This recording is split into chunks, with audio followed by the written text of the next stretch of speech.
Welcome to Kerala kitchen mom's recipes.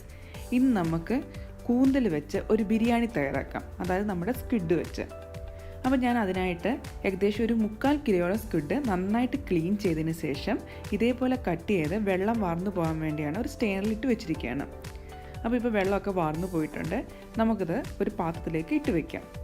ആദ്യം തന്നെ നമുക്കിത് മാരിനേറ്റ് ചെയ്യണം.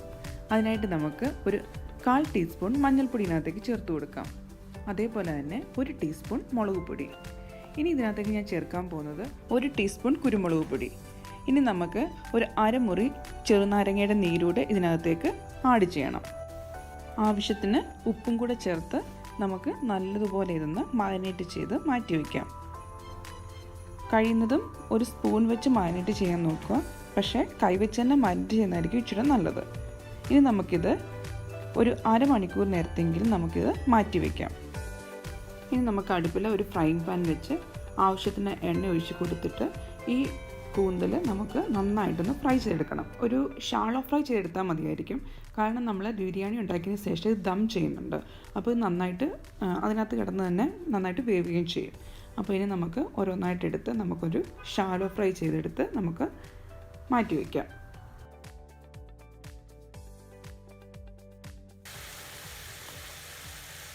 ഇപ്പോൾ ഒരു സൈഡ് നല്ലതുപോലെ വെന്തിട്ടുണ്ട്. ഇനി നമുക്ക് തിരിച്ചിട്ട് അതർ സൈഡിലൂടെ നമുക്ക് നല്ലതുപോലെ ഒന്ന് വേവിച്ചെടുക്കാം. അതായത് ജസ്റ്റ് ഒരു ഷാലോ ഫ്രൈ രീതിയിൽ എടുത്താൽ മതി, അധികം അങ്ങ് ഫ്രൈ ചെയ്ത് ഡീപ്പ് ഫ്രൈ ആയിട്ട് എടുക്കണ്ട. അപ്പോൾ നമുക്ക് മറ്റേ സൈഡിലൂടെ ഇതുപോലെ തിരിച്ചിട്ട് കൊടുക്കാം. ഇപ്പോൾ 2 പുറവും നന്നായിട്ട് ഷാലോ ഫ്രൈ ആയിട്ടുണ്ട്. ഇനി നമുക്കൊരു പാത്രത്തിലേക്ക് ഇത് മാറ്റിയെടുക്കാം. എന്നിട്ട് അടുത്ത ബാച്ചും ഇതുപോലെ തന്നെ നമുക്ക് 2 സൈഡും മുരിച്ചെടുക്കാം.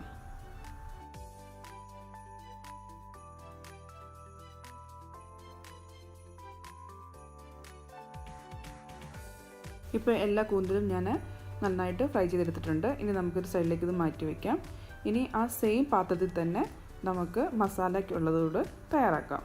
അതിനുവേണ്ടി ഞാനിവിടെ ഒരു 3 ചെറിയ സവാളയില്ലേ, അത് ഇതുപോലെ അരിഞ്ഞെടുത്തിട്ടുണ്ട്. അത് തന്നെ നമുക്ക് ആദ്യം ഇട്ട് കൊടുക്കാം. അതിനുശേഷം കുറച്ച് ഉപ്പൂടെ ആഡ് ചെയ്ത് നമുക്ക് നല്ലതുപോലെ ഇതൊന്ന് വഴറ്റിയെടുക്കാം. ഇപ്പം നമ്മുടെ സവാള നല്ലതുപോലെ വഴന്ന് കിട്ടിയിട്ടുണ്ട്. ഇനി നമുക്ക് ഇതിനകത്തേക്ക് കുറച്ച് ഇഞ്ചിയും വെളുത്തുള്ളിയും പേസ്റ്റ് ആഡ് ചെയ്യണം. ഞാനിവിടെ ഒരു ചെറിയ അല്ലി ഇഞ്ചിയാണ് ചതച്ചെടുത്തിരിക്കുന്നത്. അത് വലിയൊരു പേസ്റ്റായിട്ടല്ല, ജസ്റ്റ് ഒന്ന് ചതച്ചെടുക്കുകയാണ് ചെയ്തത്. അതുപോലെ ഒരു 3-4 അല്ലി വെളുത്തുള്ളി, പിന്നെ ഞാനൊരു 3 തൊട്ട് 4 എണ്ണം വരെ നമുക്ക് വേണം ചേർക്കാം പച്ചമുളക്, അതും ഇതുപോലെ ചതച്ചെടുത്തേക്കുവാണ്. ഇപ്പോൾ ഞാനിവിടെ പേസ്റ്റായിട്ടല്ല ചെയ്തേക്കുന്നത്, എല്ലാം ചതച്ചാണ് എടുത്തിരിക്കുന്നത്. ഇഞ്ചിയും വെളുത്തുള്ളിയും പച്ചമുളകും. ഇനി നമുക്കത് ജസ്റ്റ് ഒന്ന് വഴറ്റി അതിൻ്റെ ആ പച്ചമണം മാറുന്നിടം വരെ നമുക്കൊന്ന് ഇളക്കി കൊടുക്കാം. ഇപ്പോൾ ഇഞ്ചിയുടെയും വെളുത്തുള്ളിയുടെയും അതുപോലെ തന്നെ പച്ചമുളകിൻ്റെ പച്ചമണം മാറിയിട്ടുണ്ട്. ഇനി നമുക്കിതിനകത്തേക്ക് കുറച്ച് തക്കാളി ആഡ് ചെയ്ത് കൊടുക്കാം. അത് നമ്മുടെ തക്കാളിപ്പഴം. ഇത് ഞാൻ ഒരു വലിയ തക്കാളിയാണ് എടുത്തിരിക്കുന്നത്. ഇതുപോലെ ചെറുതായിട്ട് കട്ട് ചെയ്ത് ഞാൻ അരിഞ്ഞെടുത്തതാണ്. ഇനി നമുക്കിതൊരു സോഫ്റ്റ് ആകുന്നിടം വരെ നമുക്കൊന്ന് ഇളക്കി കൊടുക്കാം. ജസ്റ്റ് തക്കാളി ഒന്ന് സോഫ്റ്റായി കിട്ടിയാൽ മതിയായിരിക്കും. നമുക്കിത് നന്നായിട്ടൊന്ന് ഇളക്കി സോഫ്റ്റാക്കി എടുക്കാം. ഇപ്പോൾ തക്കാളി നന്നായിട്ട് സോഫ്റ്റ് ആയിട്ടുണ്ട്. ഇനി നമുക്ക് അടുത്തായിട്ട് കുറച്ച് പുതിനയിലയും മല്ലിയിലയും ചേർക്കണം. ഇതുപോലെ 1 പിടി പുതിനയിലയും അതുപോലെ തന്നെ 1 പിടി മല്ലിയിലയും നമുക്കിനകത്തേക്ക് ചേർത്ത് കൊടുക്കാം. എന്നിട്ട് നന്നായിട്ട് ഇളക്കി അതും ഈ മസാലയ്ക്കകത്തേക്ക് നമുക്ക് നല്ലതുപോലെ ഒന്ന് വഴറ്റിയെടുക്കാം. ഇപ്പോൾ എല്ലാം നന്നായിട്ട് വഴന്നിട്ടുണ്ട്. ഇനി നമുക്കിനകത്തേക്ക് മസാലകൾ ഇട്ട് കൊടുക്കാം. ആദ്യം തന്നെ മഞ്ഞൾപ്പൊടി, ഒരു 1/4 ടീസ്പൂൺ മഞ്ഞൾപ്പൊടിയാണ് ഞാനിവിടെ ആഡ് ചെയ്തിരിക്കുന്നത്. അത് നന്നായിട്ട് ഇളക്കി അതിൻ്റെ പച്ചമണം മാറണം വരെ നമുക്കൊന്ന് നന്നായിട്ടൊന്ന് മൂപ്പിച്ചെടുക്കാം. ഇനി അടുത്തായിട്ട് നമുക്ക് ഇതിനകത്തേക്ക് ചേർക്കാനുള്ളത് മസാല, അത് ഗരം മസാലയാണ്. ഇത് ഞാൻ 1 ടീസ്പൂണാണ് ആഡ് ചെയ്തേക്കുന്നത്. അതും നല്ലതുപോലെ ഒന്ന് ഇളക്കി നമ്മുടെ ഇതിനകത്തേക്ക് നന്നായിട്ട് നമുക്കൊന്ന് യോജിപ്പിച്ച് കൊടുക്കാം. ഇനിയും വേണ്ടത് മല്ലിപ്പൊടിയാണ്, 1 ടീസ്പൂൺ മല്ലിപ്പൊടി.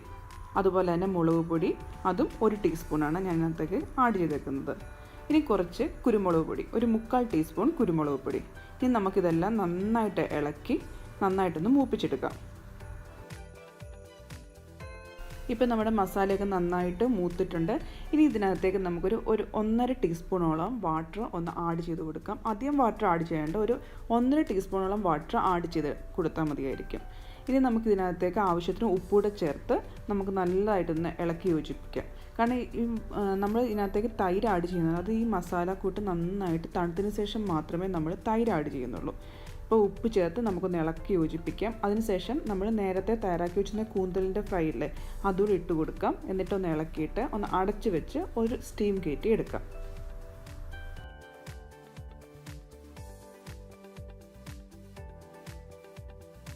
ഇപ്പോൾ ഒരു 5 മിനിറ്റോളം നന്നായിട്ട് സ്റ്റീം വന്നിട്ടുണ്ട്, കണ്ടില്ലേ?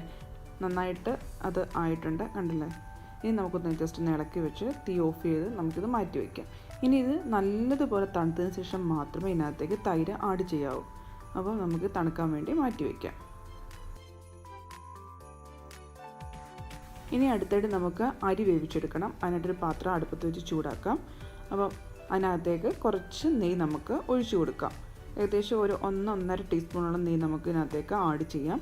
അപ്പോൾ നെയ്യ് മൂത്ത് വന്നതിന് ശേഷം ഇതിനകത്തേക്ക് കുറച്ച് സ്പൈസസ് കൂടി ഇട്ട് കൊടുക്കാം.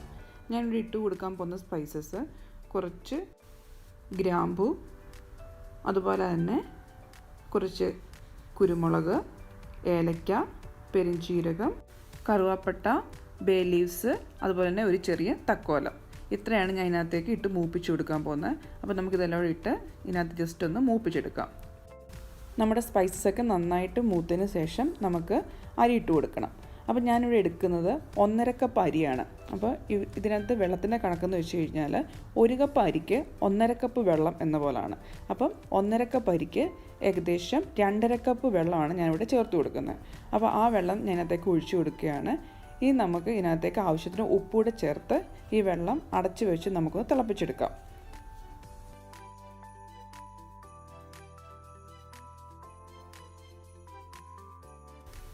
ഇപ്പോൾ വെള്ളം നന്നായിട്ട് തിളച്ച് വന്നിട്ടുണ്ട്. ഇനി നമുക്കിതിനകത്തേക്ക് നമ്മൾ കഴുകി എടുത്ത് വെച്ചിരുന്ന അരി ഇട്ട് കൊടുക്കാം. ഇത് ഞാൻ ഏകദേശം ഒരു 15 മിനിറ്റ് നേരയോളം നന്നായിട്ട് കുതിർത്ത് വെച്ചിരുന്നു. ആ കുതിർത്ത് വെച്ച അരിയാണിത്. ഇനി നമുക്ക് ഈ അരി നമുക്കിതിനകത്തേക്ക് ഇട്ട് കൊടുക്കാം.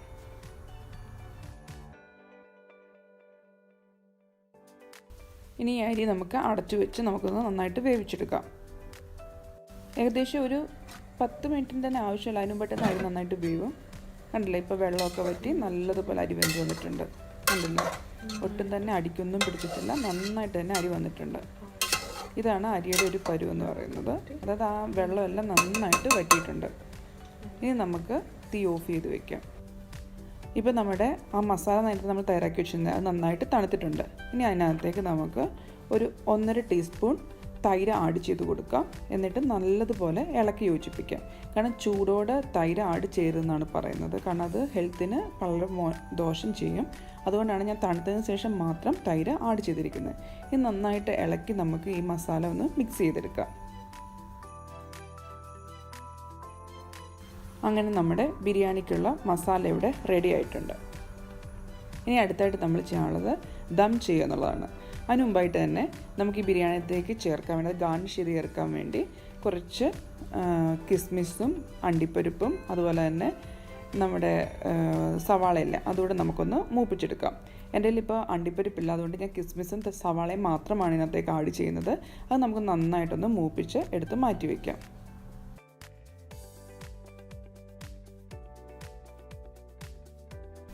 അടുത്തായിട്ട് ദം ചെയ്യാൻ വേണ്ടി നമുക്കൊരു പഴയ പാത്രം, ഇതുപോലത്തെ ഒരു ദോശക്കല്ലൊക്കെ, ഇതെൻ്റെ ഒരു പഴയ ദോശക്കല്ലാണ്. അത് ഞാൻ ദം ചെയ്യാൻ വേണ്ടി മാത്രമാണ് ഉപയോഗിക്കുന്നത്. അത് നമുക്ക് അടുപ്പത്ത് വെച്ച് ചൂടാക്കാം. അതിന് മുകളിലേക്ക് ദം ചെയ്യാനുള്ള പാത്രം ഇട്ട് കൊടുക്കാം. ഞാൻ ഈ അരി വേവിച്ച അതേ പാത്രത്തിൽ തന്നെയാണ് ദം ചെയ്തെടുക്കുന്നത്. അപ്പോൾ അരി ഞാൻ ഓൾറെഡി മാറ്റിയായിരുന്നു വേറൊരു പാത്രത്തിലേക്ക്. അപ്പോൾ നമുക്ക് ഈ പാത്രം ചൂടായി വരുമ്പം അതിനകത്തേക്ക് കുറച്ച് നെയ്യ് ഒഴിച്ചു കൊടുക്കാം. അതിനുശേഷം അതിനകത്തേക്ക് നമ്മൾ നേരത്തെ തയ്യാറാക്കി വെച്ചിരുന്ന മസാലയില്ലേ, മസാലയുടെ കൂട്ട് കുറച്ചൊരു ലെയർ നമുക്ക് ഇട്ട് കൊടുക്കാം. അതിന് മുകളിലേക്ക് നമ്മുടെ വേവിച്ച് വെച്ചിരുന്ന അരി ആഡ് ചെയ്ത് കൊടുക്കാം. എന്നിട്ട് അരി ഇട്ടതിന് ശേഷം അടുത്ത ലെയർ മസാല, അതിന് മുകളിലേക്ക് അരിയല്ല ചോറ് ആഡ് ചെയ്ത് നമുക്ക് അങ്ങനെ ദം ചെയ്ത് എടുക്കാം.